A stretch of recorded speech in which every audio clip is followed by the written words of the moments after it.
En el año 9 de Sedequías, rey de Judá, en el mes 10 fue Nabucodonosor, rey de Babilonia, con todo su ejército nuevamente contra Jerusalén y puso sitio contra ella. En el año 11 de Sedequías, en el mes 4, el 9 del mes, hizo el ejército de Nabucodonosor brecha en la muralla de Jerusalén, y los oficiales del rey de Babilonia entraron por ella y se sentaron en la puerta. Nergal-Seraser, Samgar-Nebo y Sasquerín, jefes oficiales y jefes principales del ejército del rey de Babilonia, ingresaron a la ciudad. Y cuando supo Sedequías, el rey de Judá, y todos sus hombres de guerra que esto había sucedido, intentaron escapar saliendo de noche de la ciudad hacia el camino del jardín del rey por la puerta que estaba entre los dos muros. Y salió camino del desierto del Arabá, y le persiguieron los caldeos, y le alcanzaron en los llanos de Jericó, y le capturaron y lo llevaron ante Nabucodonosor, rey de Babilonia, que estaba acampado en Riblá, tierra de Hamat. Y pronunció Nabucodonosor contra él la sentencia, y degolló ante sus ojos a sus hijos. Y después de degollar a sus hijos, degolló a todos los notables del palacio. Y habiendo visto Sedequías morir a sus hijos y a sus principales degollados, le fueron sacados los ojos por orden de Nabucodonosor, y fue encadenado con doble grillete para ser llevado a Babilonia. Y quemaron los caldeos en el 5º mes, bajo el mando de Nabuzardarán, el palacio del rey y la casa de Jehová, y las casas del pueblo, y derribaron las murallas de Jerusalén. Y todos los que quedaron en la ciudad, los que se habían pasado al bando de Nabucodonosor, y los artesanos, fueron llevados por Nabuzardarán, jefe de la guardia del templo, en exilio a Babilonia.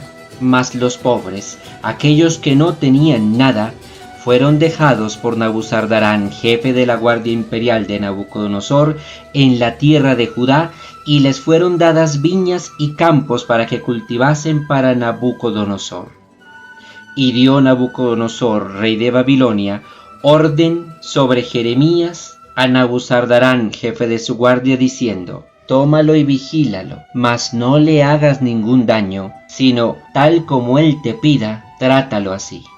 Y enviaron Nabuzardarán, jefe de la guardia imperial, Nergal-Seraser, jefe oficial, y los demás oficiales, por Jeremías, y lo tomaron, y lo entregaron a Gedalías, hijo de Ahicam, hijo de Safán, para que lo llevase a su casa, y habitó Jeremías en medio del pueblo. Del libro del profeta Jeremías, capítulo 39, versículos del 1 al 14.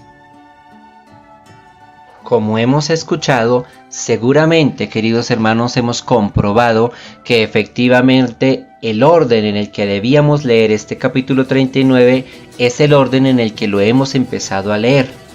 Primero los versículos del 15 al 18 y luego los versículos del 1 al 14. Esto para seguir el hilo conductor de la historia y de los sucesos. Analicemos qué es lo que ha pasado aquí. Ha llegado el día terrible. Se ha cumplido el plazo y el tiempo para que el castigo cayese sobre Jerusalén, la ciudad amada, la ciudad elegida, pero al mismo tiempo la ciudad idólatra, injusta e inequitativa con los más sufrientes. La ciudad donde las autoridades religiosas, es decir, los sacerdotes y los profetas cortesanos, y donde las autoridades civiles, es decir, el rey y la casa real, hicieron cuanto quisieron, mas nunca hacer caso a la voz de Jehová. Ha sido tomado preso el rey, y como cruelísimo castigo, guardará por el resto de sus días lo último que contemplaron sus ojos: ver a sus hijos degollados ante sí. Todos los demás han sido tomados presos y llevados en exilio a Babilonia, y los más pobres de la ciudad dejados para que cultiven los terrenos alrededor de Jerusalén, mientras la ciudad amada arde y su humo sube por sobre el horizonte. Nos encontramos, queridos hermanos, a mediados del año 587, aproximadamente meses de junio y julio. Y tal como dijimos cuando abordamos este terrible pasaje de la historia del pueblo judío en los libros históricos, será una fecha que jamás volverán a olvidar a lo largo de su existencia. Pero en medio de esta escena, Dios guarda a su siervo. Ciertamente Nabucodonosor debía estar enterado de la predicación de Jeremías y de cómo Jeremías estaba a favor de que el pequeño reino de Judá se sometiera al imperio babilónico, obedeciese a Nabucodonosor y no hiciese alianza con Egipto. Podríamos decir que para Nabucodonosor, Jeremías era uno de los que estaba a su favor, y en justicia pide proteger la vida de Jeremías. Esto es lo que ha quedado de la escena. Los grandes, los poderosos, han sido asesinados. Solo han dejado al rey con vida, pero ciego y encadenado. El resto del pueblo que no quiso escuchar a Jeremías ha sido llevado como esclavo a Babilonia. La ciudad arde en la distancia, y Jeremías, el profeta, se ha quedado en las tierras desoladas y semidestruidas, tratando de hacer su vida como testigo ante los pobres que fueron dejados allí de que todo lo que Dios había anunciado se cumplió, sin merma, sin una sola coma que faltase.